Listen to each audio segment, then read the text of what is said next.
안녕하세요. 이번 시간에는 성형 가공을 보겠습니다. 지난 시간에는 전단 가공의 전단 능력과 소유 동력 부분까지 이제 말씀을 드렸고, 계산 문제들을 한번 연습 문제 풀면서 한 번 더 말씀을 드리도록 할 겁니다.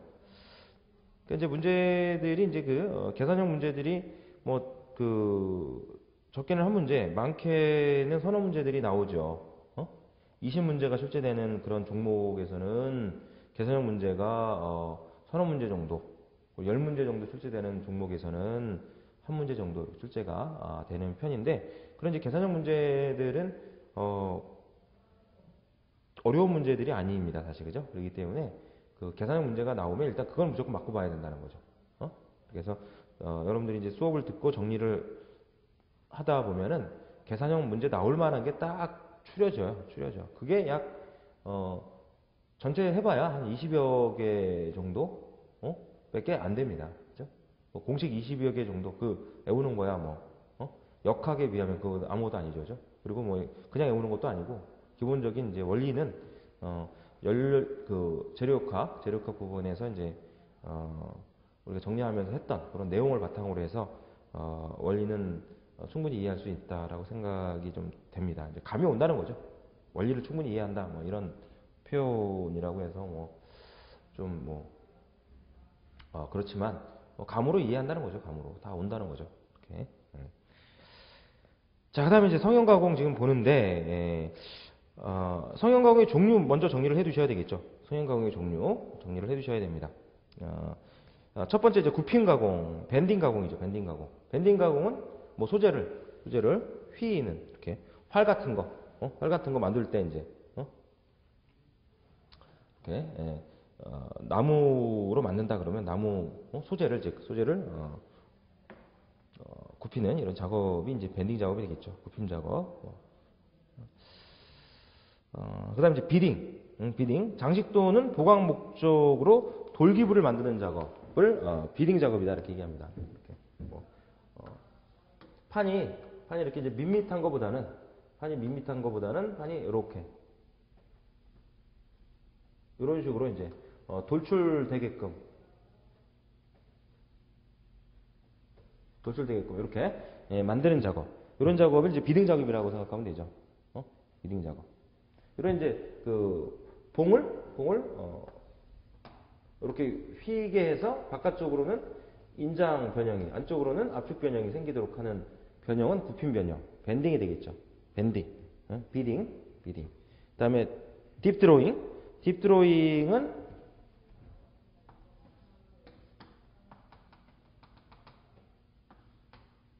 밑에 있는 깊이가 있고 밑에 있는 용기를 만드는 작업을 딥 드로잉 작업이라고 표현을 합니다. 예를 들어서 이런 다이 위에다가 소재를 올려놓고 펀치를 눌러줘. 그러면은 펀치를 눌리는 부분 안으로 밀려 들어오겠죠. 안으로 밀려 들어와. 그러면 이런 식으로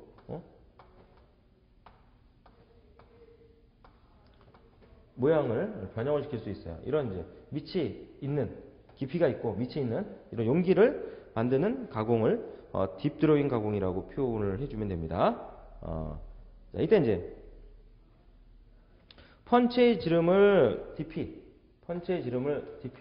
그리고 소재의 지름을 D0, 소재의 지름을 제품의 지름이라고 표현을 해놨죠.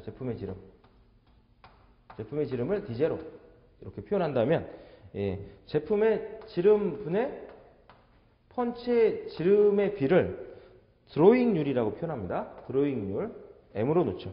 M 이렇게 퍼센트로 표현을 할 수 있습니다. 이렇게 소재의 지름 D0분의 펀치의 지름 DP 곱하기 100 해주면 드로잉률. 요거의 역수를 DP분의 D0 펀치의 지름 분의 제품의 지름에서 표현해 놓은 값은 Z, 드로잉비.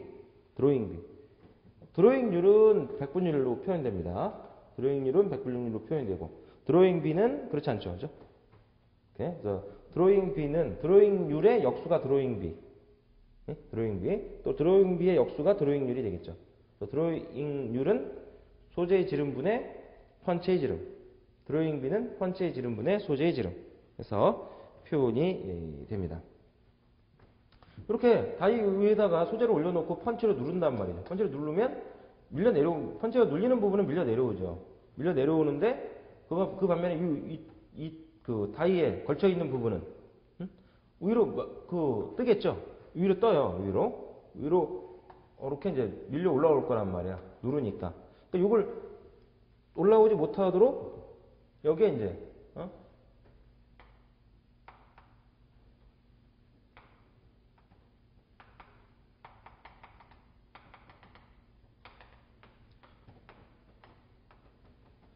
블랭크 홀더라고 하는 거를 올려놔요. 블랭크 홀더. 블랭크 홀더라고 하는 거를 올려서 드로잉 가공할 때 판에 주름이 생기지 않도록 누르는 보조 공구야. 블랭크 홀더라고 하는 게.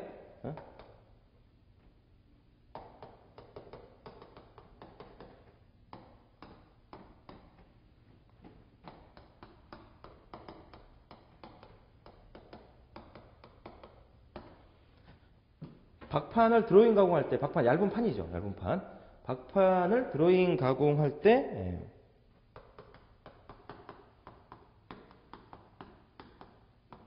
판에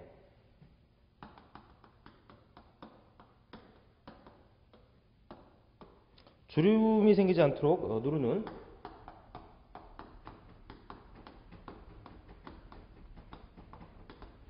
보조 공구를 블랭크 홀더라고 얘기합니다. 그래서 뭐 주름이 생기지 않는 경우 이렇게 해서 표는 했습니다만 이런 경우 펀치로 눌러서 밑이 있는 깊이가 있는 이런 용기를 만들 때 분명 이 부분은 이제 뜰 거란 말이죠. 올라올 거란 말이죠. 그래서 변형이 생길 수 있어요. 그죠? 그러니까 그 부분은 이제 눌러주는 거죠. 눌러서 올라오지 못하도록 할 수가 있습니다. 블랭크 홀더를 이용하게 되는데 디귿 동그라미에 보면은 소재 크기에서 D0를 구하는 표현식을 해놨단 말이죠. 그죠? D0. 이렇게 드로잉 가공을 했을 때 내부를 보면 이렇게 표현할 수 있을 텐데 이 내부의 높이를 H로 보고요. 높이를 H로 보고 그 다음에 지름을 D로 놓겠습니다. 스몰 D, 지름을 스몰 D. 이렇게 봤을 때 소재의 크기, 즉 블랭크의 지름 D0, 블랭크의 지름 D0는 루트 D의 제곱 플러스 4배의 DH로 표현을 해줍니다. 블랭크의 지름을 구하는 표현식이에요. 블랭크의 지름을 구하는 표현식. 소재의 크기라고 표현을 하기도 하고, D0. 그러니까 여기서 보면은 라지 D0가 스몰 D0가 되겠죠. 라지 D0가 스몰 D0가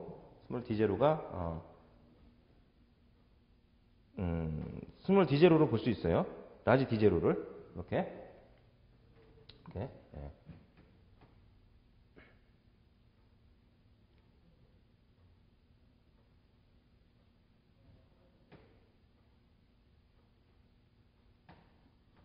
그림이 이제 이렇게 놓으면 또 헷갈릴 수가 있을 테니까 이거 일단 지우죠. 이거는 지우시고요. 이거는 드로잉률, 드로잉 B, 그리고 소재의 크기, 즉 블랭크의 크기, 블랭크의 지름, 이런 표현인데 이런 표현들의 이 식을 고르는 문제들이 나온 적들이 있습니다. 나온 적들이 있어. 그래서 드로잉률에 대한 의미, 정의죠. 드로잉률에 대한 표현, 드로잉 B에 대한 표현. 그리고 이런 제품일 때, 이런 모양의 제품을 얻고자 할 때, 소재의 크기, 즉 블랭크의 지름 D0는 루트 D의 제곱 플러스 4배의 DH. 이때 스몰 D는 이 단면에, 이 모양의 지름, 안지름이죠. 안지름. H는 높이에 해당이 된다. 이렇게. 그래서 이런 그림을 줘요. 이런 그림을 주고 소재의 크기, 표현식으로 맞는 거 골라라. 이런 유형의 문제. 그래서 이런 유형의 문제들이 블랭크 그러니까 어떤 제품이냐, 그러니까 어떤 제품의 블랭크냐에 따라서 여러 가지가 나올 수 있습니다. 그래서 시험에 나올 가능성이 있는 것들을 그림 3-7에 정리는 해봤어요. 한 3가지 정도 정리를 했는데 지금 첫 번째 칸에 있는 게 요거죠. 요 표현식이에요. 표현식. 시험에는 요거 아직까지는 요것밖에 안 나왔어요. 아직까지는 요것밖에 안 나왔고 두 번째 칸, 세 번째 칸에 있는 그 그림들이나 블랭크의 지름을 구하는 그 표현식들은 그냥 참고하시기 바랍니다. 참고하시기 바라고, 요거는 또 이제 기사시험은 문제 은행식이다 보니까 또 돌고 돌아서 언젠가 또 나온단 말이죠. 그러니까 이렇게 해서 봐둘 필요가 있고요. 요거는 3-14식입니다. 3-14식. 이렇게 해서 봐두시고, 그 다음 네 번째 커링을 보겠습니다. 커링. 성형 가공의 종류로서 네 번째 커링. 제품 테두리의 모양을 내거나 안전을 목적으로 한 끝말기 가공법이라고 표현이 되어 있죠. 커링, 끝말기 가공법, 이렇게 기억을 해주시면 돼. 커링, 끝말기 가공법. 뭐 이런 경우에도 용기에 보면 이런 식으로 이제 그 좌우측 끝이 처리가 되어 있단 말이죠. 이렇게 두는 것보다는 이제 그 필요에 따라서 달라질 수 있는 부분이 있지만, 끝말기라고 하는 게 이제 제품의 끝부분을 이렇게 이제 그 길쭉히 빼는 것보다는 이걸 말아주는 거죠. 이런 식으로 말아주는 거죠. 모양도 내고 이렇게, 또는 안전을 목적으로 해서 좀 뭐 사용하다 보면 뭐 옷에 걸리거나 이런 부분, 그런 부분들이 발생하지 않도록 이렇게 이제 달팽이 모양으로 이렇게 말아주는 이런 가공 방법을 생각하시면 될 것 같아요. 커링 작업. 끝말기 가공법 이렇게 기억을 해주시고, 다섯 번째 시밍. 시밍은 판을 연결하는 작업이에요. 그러니까 예를 들어서 뭐 판이 뭐 이런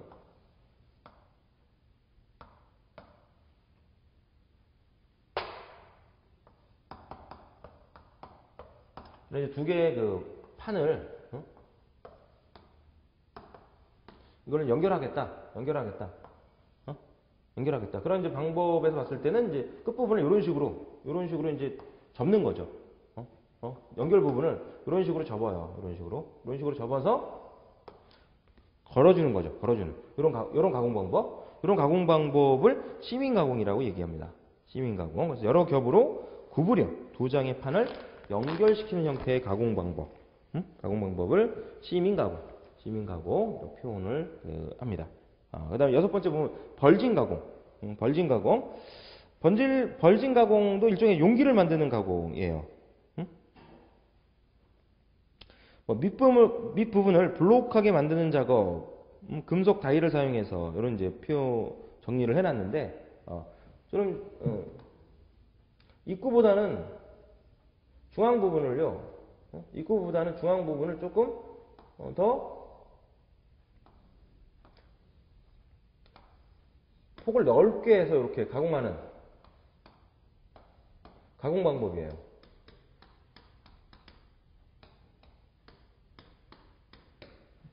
이렇게 이런 식으로 금형 다이를 사용해서요. 금형 다이를 사용을 해서 위아래 이렇게 좀 분리할 수 있는 형태라고 생각하시면 됩니다. 그래서 금형 다이에다가 여기다 소재를 밀어 꽉꽉 채워요. 꽉꽉 채워서 꽉꽉 눌러줘. 꽉꽉 눌러서 이제 굳힌 다음에 이제 이 금형 다이를 위아래를 이렇게 분리시키면 이제 제품이 입구보다는 중앙 부분 또는 밑부분 이런 부분들이 넓은 형태의 용기를 만드는 가공 방법을 이제 벌진 가공이라고 얘기합니다. 벌진. 밑부분을 볼록하게, 중앙 부분을 입구보다는 좀 넓게 만드는 성형 가공 방법. 벌진. 금속형 다이를 사용한다라고 하는 거 또 이제 참고를 하시고, 그다음에 동그라미 일곱 번째 보면 이제 스피닝 가공이 있습니다. 스피닝 가공. 스피닝 가공은 회전력을 이용해서 제품의 모양을 본뜨는 성형 방법이라고 생각해 볼 수 있습니다. 스피닝 가공은 회전력을 이용하기 때문에 회전을 가하기 위해서 선반이라고 하는 공작 기계를 이용합니다. 즉 그 선반을 이용하여 회전하는 축의 원형을 고정하고 원형 원래 형상의 원래 형상을 선반을 이용하여 회전하는 축에 고정을 해요. 그리고 그 뒤에 소재를 끼워 넣고 소재의 외력을 가해서 원형과 같은 모양의 제품을 뜨는 거야. 이렇게 제품을 성형하는 방법. 그래서 원래의 원형을 회전축에 고정시키고, 선반을 이용해서 회전축에 고정을 시켜 놓고 그 뒤에 소재를 밀착을 시켜서 외력을 가해서 누르면서 그 회전을 하는 동안 계속 눌러서 그 원형의 모양을 그대로 뜨는 형태의 이제 그 성형 가공 방법을 스피닝 가공이라고 얘기합니다. 스피닝 가공. 다 시험에 나왔어요. 지금 얘기하는 거, 지금 성형 가공의 종류 지금 말씀드리는 게 다 시험에 두루두루 지금 그 돌아가면서 다 출제가 되고 있습니다. 그러니까 여러분들이 이제 딱 그 표현된 거를 딱 보면 이건 무슨 가공이다. 그렇게만 판단할 수 있게끔만 해 주면 되는 것이죠. 그 외에 이제 가로 2번에 보면 특수 드로잉 가공이 정리되어 있죠. 특수 드로잉 가공에서 마포온법, 하이드로포온법 두 가지 정리를 해놨습니다. 이 벌진 가공에서 좀 보겠습니다. 벌진 가공은 금형을 사용해서 입구보다는 좀 출구가 입구보다는 이제 중앙 부분이나 밑이 좀 넓은 이런 형태의 그 용기를 제작하는 가공 방법이다라고 봤는데, 이 금형 다이 대신에 고무막을 사용하는 게 마포온법이에요. 요 금형 대신에 벌진 가공의 금형 대신에 고무로 만들어진 다이를 이용하는 드로잉 가공. 그게 이제 마포온법입니다. 마포온법. 하이드로포온법은 고무 대신에 고무막으로 격리시킨 내부에 액체를 넣어 만든 다이를 사용한 드로잉 가공이 하이드로포온법이에요. 이렇게. 그래서 마포온법,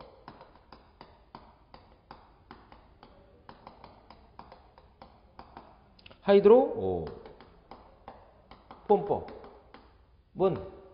이렇게 마포온법은 금형 다이 대신에 고무 다이. 하이드로포온법은 고무 다이 대신에 고무막의 내부를 액체로 채운 다이를 사용하는 드로잉 가공은 하이드로포온법. 이렇게 벌징, 마포온법, 하이드로포 이렇게 연결을 시켜두면 여러분들이 잊어버리지는 않을 거다. 이렇게 생각이 됩니다. 그래서 벌징이나 하이드로포온법은 시험에 가끔 한 번씩 나왔고요. 하이드로포온법은 아직 나온 거는 제가 보지는 못했습니다. 아직까지 하이드로포온법까지 나온 거는 제가 못 봤다. 그러나 나올겠죠. 언젠가는 나올 수 있겠죠. 나올 수 있습니다. 그래서 이런 식으로 정리를 좀 해주면 충분히 문제는 해결할 수 있을 거다. 그다음에 이제 가로 3번에 보면 스프링백 현상이 있죠. 스프링백 현상. 자, 스프링백 현상도 한 번씩 출제가 됩니다. 한번 출제가 돼요. 이렇게. 성형 가공의 대표적인 게 굽힘 가공이죠. 굽힘 가공입니다. 이렇게 이제 밴딩을 시켜. 하중을 가해서 또는 모멘트를 가해서 밴딩을 시켜. 밴딩을 시켰어. 밴딩을 시켜놨을 때 하중을 제거해요. 그렇다고 해서 요 모양으로 굽힘을 당한 요 형태로 그대로 이제 남겠지만 그렇다고 해서 전혀 원상태로 이렇게 돌아가려고 하지는 않죠. 약간은 돌아가려 한다 이 말이야. 이렇게 하중을 가했다가 굽힘을 가했다가 이 하중을 제거를 해요. 그러면 약간은 펴지죠. 원상태로 돌아가려고 약간은 펴져. 그러나 소송 변형됐기 때문에 원래 상태로 완전히 돌아가지 못하지만 약간은 탄성이 있기 때문에 약간은 뭐야? 되돌아가려고 펴진단 말이야. 그 현상이 뭐야? 스프링백 현상입니다. 스프링백 현상. 이 스프링백 현상을 증가시키려면 어떤 경우에 또 증가가 되느냐? 두 번째 줄에 보게 되면 탄성한계, 경도, 구부림 반지름이 클수록 스프링백 현상이 커집니다. 즉 딱딱한 단단한 재료일수록 스프링백 현상은 크다 이거죠. 탄성한계, 경도가 높을수록. 그 다음에 구부림 반지름, 구부림 반경이 클수록 스프링백 현상은 큽니다. 그리고 두께가 얇을수록 그리고 구부림 각도가 작을수록 두께가 얇고 구부림 각도가 작을수록 펴져요. 이건 뭐 여러분들 생각해 보면 어느 정도 이제 여러분들이 공감을 할 수 있는 그런 표현이다 이렇게 생각이 됩니다. 이렇게 단단한 탄성한계, 경도, 단단한 재료일수록 스프링백 현상이 크고 구부림 반경, 이 구부림 반경이 클수록 스프링백 현상이 커지고 이 구부림 각도가 작을수록 그죠? 구부림 반경이 커지면 어떻게 돼요? 구부림 반경이 커지면 이제 각도는 좀 감소하는 이런 현상이 일어나겠죠. 그래서 구부림 각도는 작고 구부림 반경은 크고 그럴수록 스프링백 현상이 커진다. 그리고 요 두께가 얇을수록 커진다. 이렇게 보면 되겠습니다. 그래서 이것도 한 번씩 출제가 된다는 거죠. 이렇게. 파이프를 굽힘을 가할 때는요, 이렇게 파이프 속이 비어 있는 이 파이프다. 파이프 간이죠, 간입니다. 파이프를 굽힐 경우에는 이 바깥쪽 인장보다는 압축을 당하는 부분에 이렇게 이 부분 이 안쪽으로 이제 주름이 생겨요. 주름이 가해집니다. 여러분들 뭐 활 같은 거 만들어 본 사람, 시골에서 자랐거나 나뭇가지, 쌀이나무 같은 거 있잖아요. 옛날에 군대에서 여러분들이 뭐 모르겠다. 요즘은 뭐 여러분들 군대 있을 때하고 뭐 제가 군대 있을 때하고 환경이 다르죠. 이게 다릅니다. 그렇기 때문에 뭐 다를 수 있겠지만 쌀이나무를 꺾어서 이제 쌀이 빗자루 만든단 말이에요. 쌀이 빗자루. 그러니까 나무 같은 거 이렇게 이제 그 굽힘을 가하면 안쪽으로 이렇게 이제 그 반경 방향으로 해가지고 이렇게 주름이 가요. 쫙 주름이 잡히죠. 그런 것처럼 이제 파이프도 이렇게 굽힘을 주면 주름이 잡힌다는 얘기죠. 주름이 잡혀서 이 내부에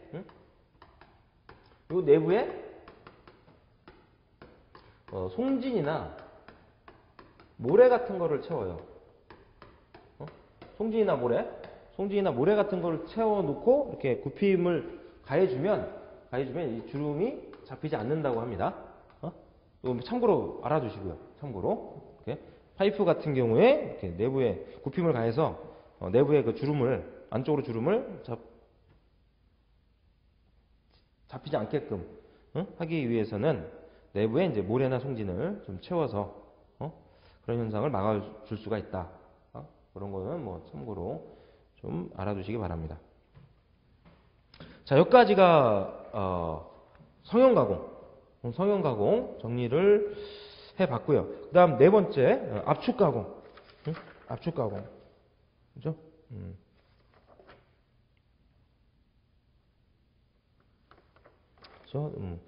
압축 가공은 5번으로 봐야 되겠네요. 그죠? 넘버가 5번으로 봐야죠. 압축 가공은.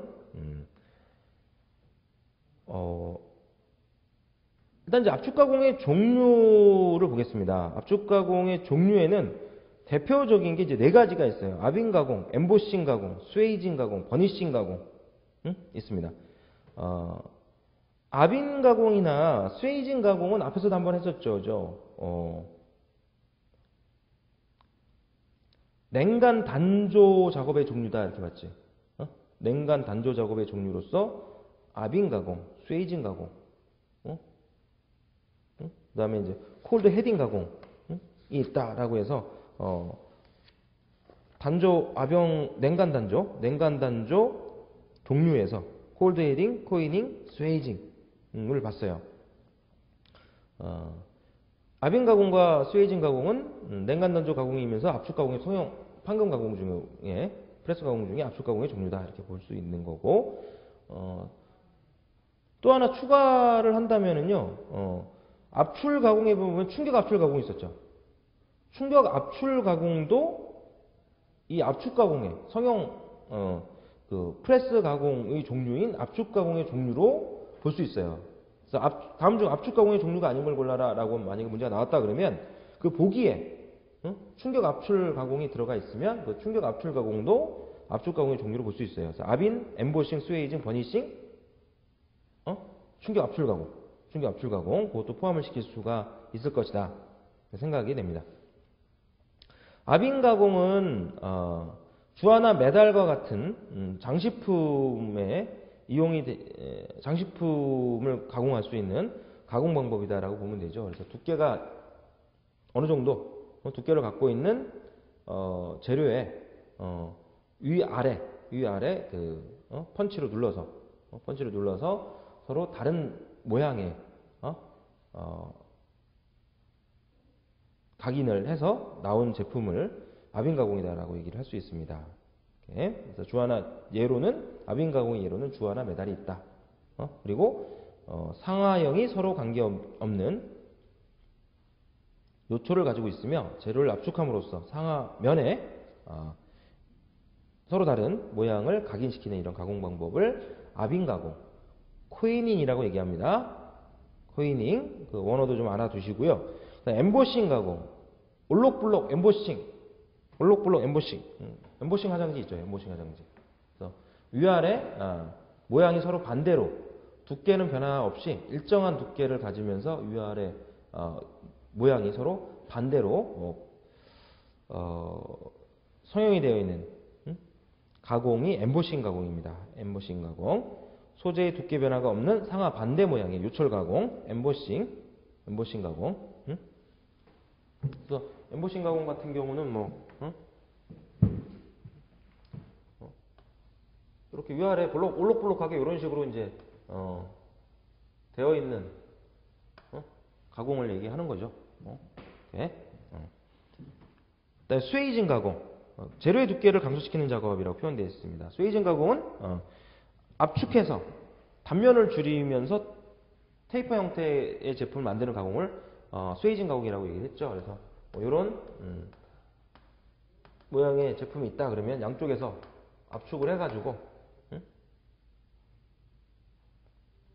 압축을 하면 길이가 넓어지면서 이제 면적이 커지는데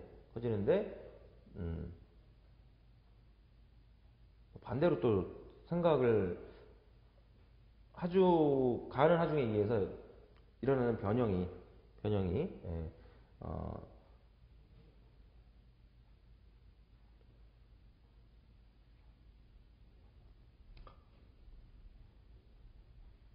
땡긴다고 생각을 하는 것보다는 이런 식으로 생각을 해보면 좋을 것 같아요. 이렇게. 스웨이징 가공. 이렇게. 재료의 두께를 감소시키는 작업 이렇게 표현이 되어 있지만 그 단조 가공에서 스웨이지 가공, 냉간 단조 정리해 놓은 부분, 동그라미 3번에 스웨이징 가공이잖아요. 거기서 보면은 재료를 길이 방향으로 압축하여 그 일부 또는 전체의 단면을 크게 만드는 작업으로 봉제, 간제의 지름을 축소하거나 또는 테이퍼 제작이 가능한 이런 작업. 압축을 하면 커지죠. 이렇게 압축을 하면 단면이 커지는 게 맞죠. 커지는 게 맞고 그러면 뭐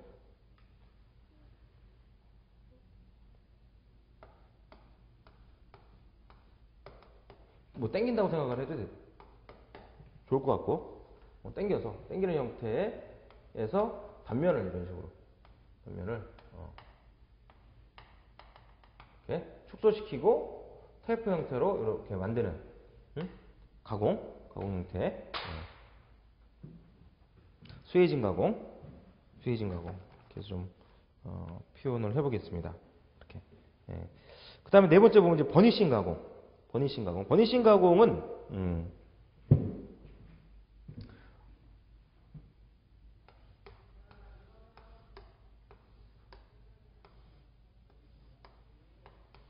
구멍을 갖고 있는 이런 제품들. 구멍을 갖고 있는 이런 제품들을 보면, 내면이 거칠어요, 이렇게. 예를 들어서 드릴로 구멍을 뚫었다. 드릴로 구멍을 뚫었다 그러면은, 내부면이 요철이 있을 거 아니죠. 요철이 있어요. 요철이 있으니까 그 요철을 없애기 위해서는 요 구멍보다 1mm 정도 큰 압입자를 하나 얹어놔. 압입자를 하나 얹어놔. 이 강구야. 강구도 좋고, 이렇게. 소재의 재료가 어떤 재료냐에 따라 다르겠죠. 그죠? 소재의 재료가 어떤 재료냐에 따라서 그 재료보다 조금은 경한 이런 재료를 얹어 놓고 눌러. 그래서 통과를 시켜, 이렇게. 그럼 바깥쪽으로 튕겨 나와 있는 요철들은 싹 밀려서 내려오겠죠. 그죠? 요 가공이 버니싱 가공이야.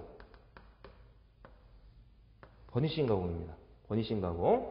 버니싱 가공도 한 번씩 시험에 출제가 되고, 지금은 성형 프레스 가공 중에서 압축 가공, 압축 가공의 종류 중에 이제 버니싱, 스웨이징, 엠보싱,